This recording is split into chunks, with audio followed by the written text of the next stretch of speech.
The night I turned 18. My father handed me a black trash bag. "Pack your things." I thought he was joking. Then my stepmother folded her arms and said, "You've lived here long enough." My younger stepbrother smirked from the hallway. "Maybe now you'll learn how hard life really is." I looked at my father. He didn't defend me. He didn't even look me in the eyes. He simply said, "You're an adult now. Figure it out." 20 minutes later, I was standing on the sidewalk with one trash bag, $38, and nowhere to go.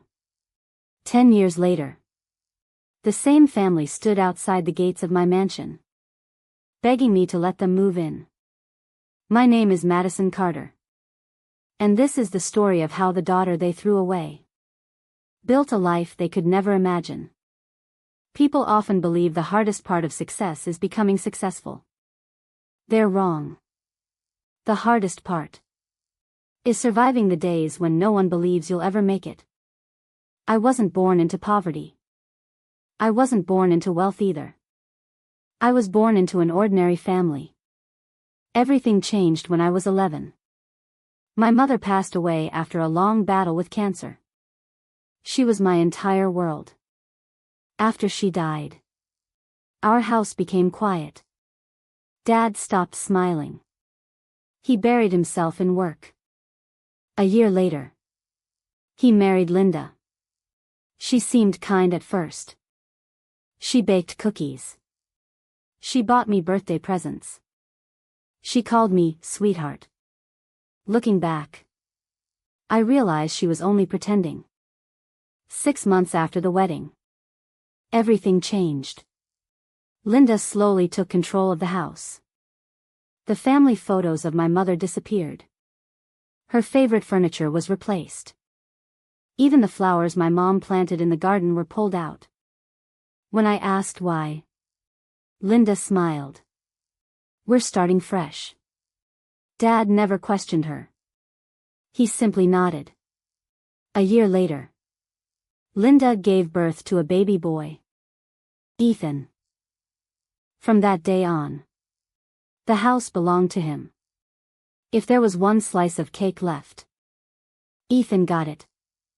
If there was one Christmas gift too expensive, Ethan got it.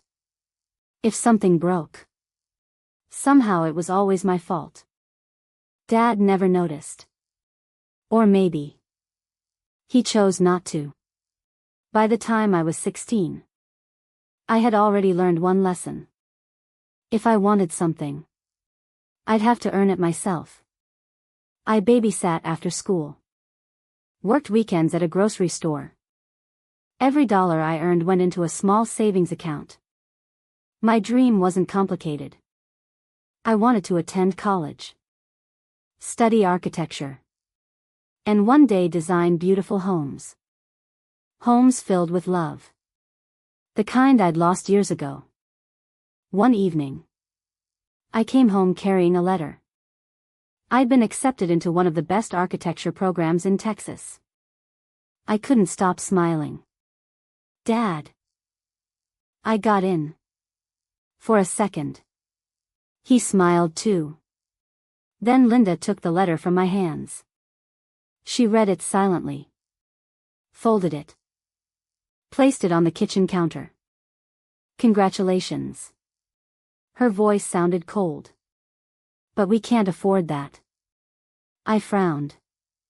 "I've saved money. I'll work. I'll apply for scholarships." She shook her head. "Ethan needs braces. We have other priorities." I looked at Dad. He quietly stared at his plate. He didn't say a single word. Over the next few months, the tension grew worse. Linda complained about everything I did. I used too much electricity, too much hot water, too much food. She even counted the eggs in the refrigerator. Someone ate 2 extra eggs. She looked directly at me. "I bought those for Ethan." I almost laughed. But she wasn't joking. Then, 3 weeks before my 18th birthday, I overheard Linda talking to Dad. "We need her room." Dad sounded confused. "For what?" "Ethan needs a bigger bedroom. He's growing." "What about Madison?" There was a long silence. Then Linda answered. "She's turning 18. It's time she learns responsibility." I stood frozen outside the door. Was being planned without me. I prayed Dad would protect me. I prayed he would remember I was his daughter.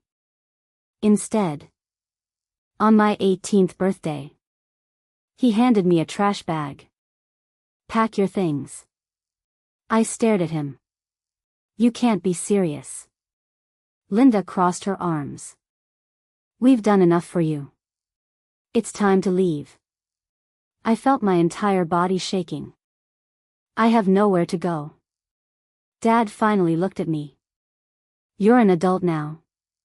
You'll figure it out." Because they came from the only parent I had left. I packed everything I owned in less than 20 minutes. Some clothes. My mother's old necklace. A photo album. My architecture acceptance letter. And $38. As I walked toward the front door, I stopped. Maybe, just maybe, Dad would call me back. He didn't. The door closed behind me.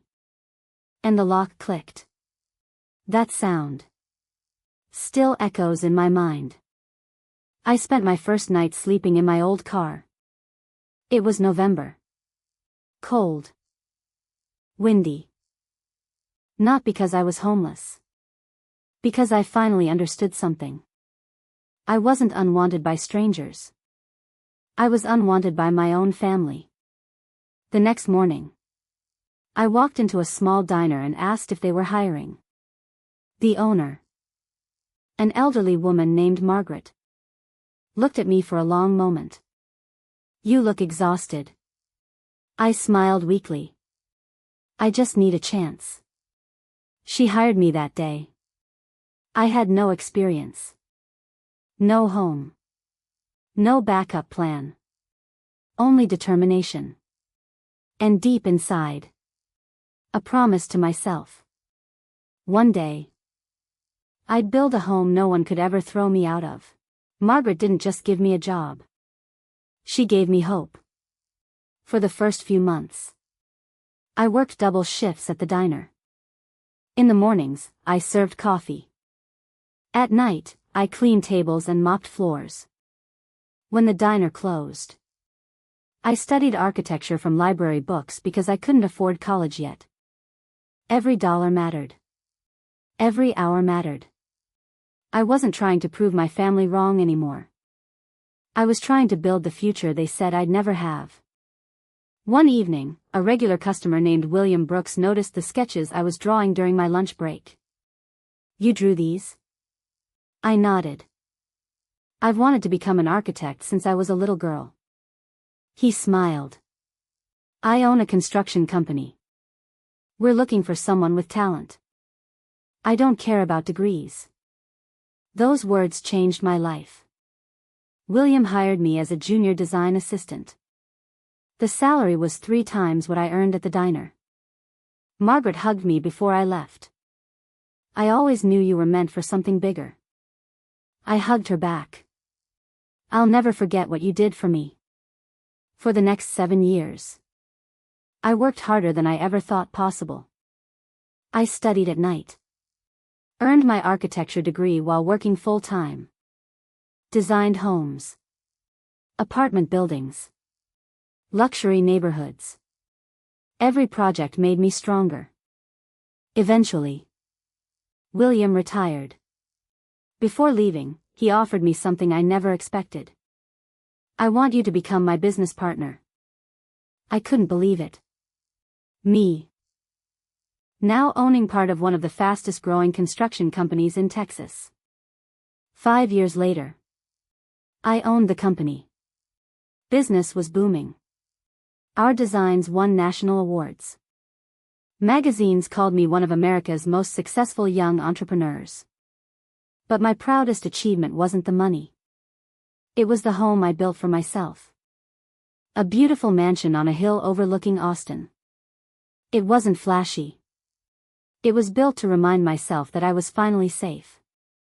Above the fireplace hung one framed sentence. No one will ever throw me out again. One rainy Saturday morning, my housekeeper knocked on my office door. "Miss Carter. There are 3 people at the gate. They say they're family."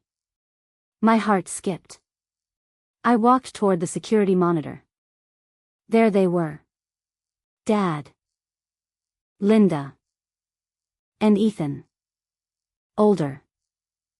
Tired. Their clothes looked worn. Their car was falling apart. For a long moment, I simply stared. I opened the gate. Not because they deserved it. Because I wanted answers. Dad stepped inside first. His eyes wandered across the mansion. I never imagined. Neither did I. Linda looked uncomfortable. "We need to talk." I invited them into the living room. Nobody spoke. Finally, Dad cleared his throat. "We lost the house." I stayed silent. Ethan invested in a business. It failed. "We mortgaged everything." Linda quietly added. "The bank took it." The irony wasn't lost on me. Years ago, they'd taken away my home. Now, they didn't have one. Dad finally looked at me. "We were hoping." His voice cracked. "That maybe we could stay here. For a few weeks." I looked around my living room. The home I'd dreamed about for 10 years. The home built with sleepless nights. Tears. Sacrifice. And $38. Linda suddenly began crying. I know I wasn't a good mother. I was jealous. "You reminded your father of his first wife." I couldn't handle that. For the first time, she admitted the truth. Dad lowered his head. "I should have protected you. I failed. I'll regret that for the rest of my life." Ethan finally spoke. "I'm sorry. I believed everything Mom told me. I thought you hated me. I didn't realize you were the one being hurt." His voice shook. I was selfish. I stood up and walked toward the window. For years, I'd imagined this moment. Sometimes I'd imagined slamming the door in their faces. Sometimes I'd imagined making them beg. But standing there, none of that mattered anymore. Because revenge no longer interested me. Peace did. I turned back toward them. "You can't live here." Their faces fell instantly. Linda covered her mouth. Dad closed his eyes. Then I continued. "But I do own several guest houses for employees. I'll let you stay in one. For 6 months. Rent-free. After that, you'll need to rebuild your lives." The room became silent. Dad whispered. "You'd still help us?" I smiled softly. "I'm helping because of the woman my mother raised. Not because of what you deserve." Over the following months, Dad found work as a maintenance supervisor. Linda started volunteering at a community center before eventually finding a job there. Ethan enrolled in trade school. For the first time in his life, he worked for everything he had. No shortcuts. No favoritism. One Sunday afternoon, Dad invited me for lunch.